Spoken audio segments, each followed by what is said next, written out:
오늘은 출애굽기 9장 말씀 통해서 온 천하에 나 같은 자 없으리라 하는 제목으로 같이 은혜 나누겠습니다.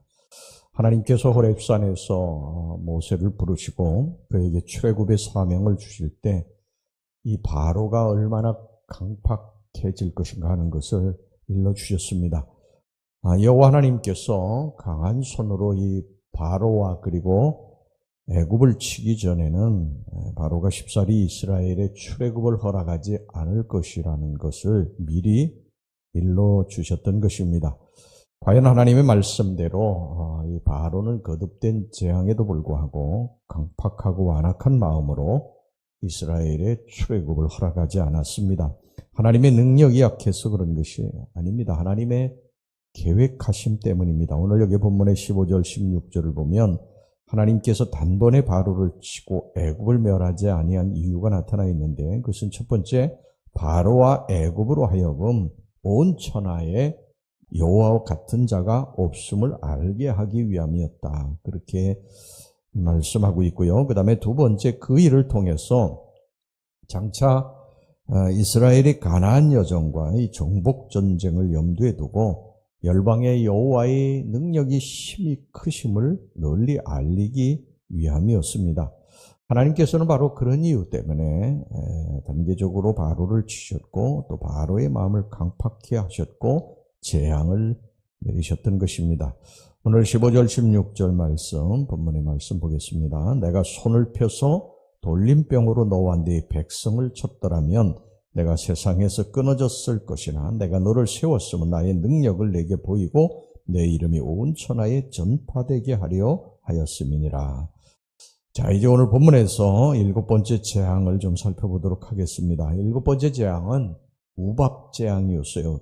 통계에 따르면 애굽에는 보통 평균 4년에 한 번 정도 우박이 내린다고 그럽니다. 그만큼 기후나 지리적 여건상 우박이 아주 심히 귀한 나라입니다. 그리고 우박이 온다고 할지라도 그렇게 심하게 내리지 않는다고 그럽니다. 그런데 오늘 여기 성경에 나오는 우박은 그런 4년에 한 번씩 조금 내리는 그런 우박이 아니었어요. 돌처럼 단단한 얼음알갱이가 이 폭우처럼 쏟아지는 가운데 하늘을 찢는 듯한 그런 천둥뇌성이 울렸고 게다가 번갯불이 마치 불덩이처럼 연속적으로 하늘에서 떨어져서 지면을 치달렸던 것입니다. 오늘 23절, 24절 말씀 보겠습니다.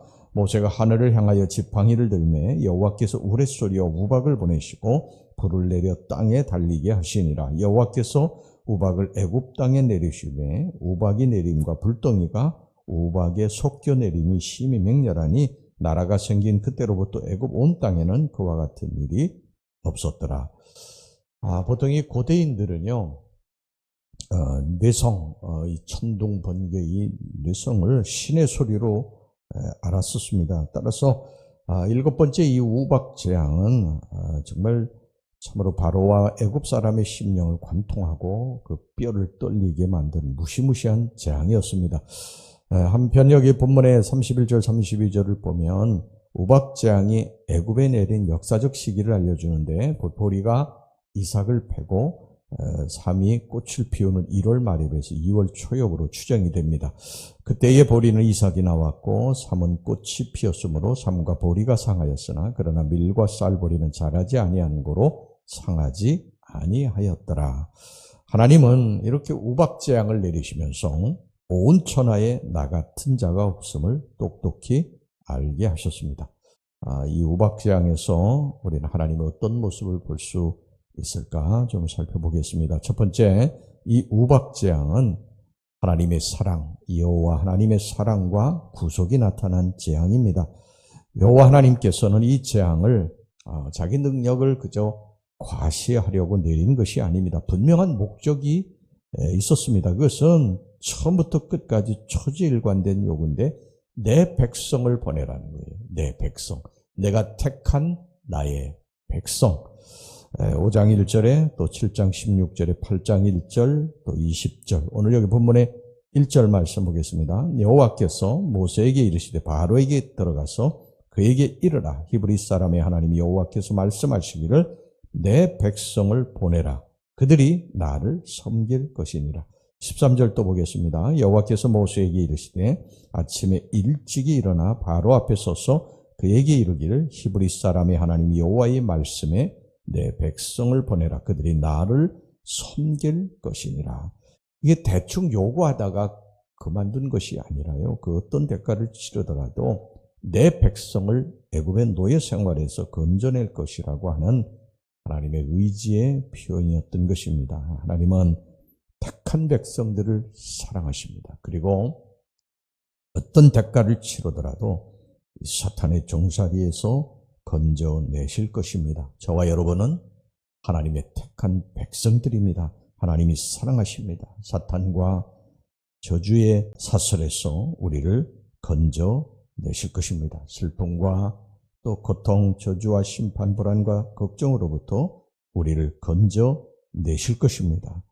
여러분, 세상은 우리를 붙들고 힘들게 합니다. 사탄은 우리의 목덜미를 잡고 어떻게든 멸망의 길로 우리를 잡아 끌고 가지만 하나님은 어떤 희생의 대가를 치르더라도 우리를 거기서 건져내실 줄로 믿습니다. 여러분, 하나님을 믿고 하나님을 붙드시기를 바랍니다. 하나님이 우리를 죄와 사망에서 그리고 심판과 저주에서 건져내리라고 작정하셨고 우리를 사랑하시고 우리에게 복을 주실 것입니다. 여러분, 하나님이 작정하신 걸 누가 막겠습니까? 하나님이 우리를 향한 사랑과 은혜는 영원한 줄로 믿습니다.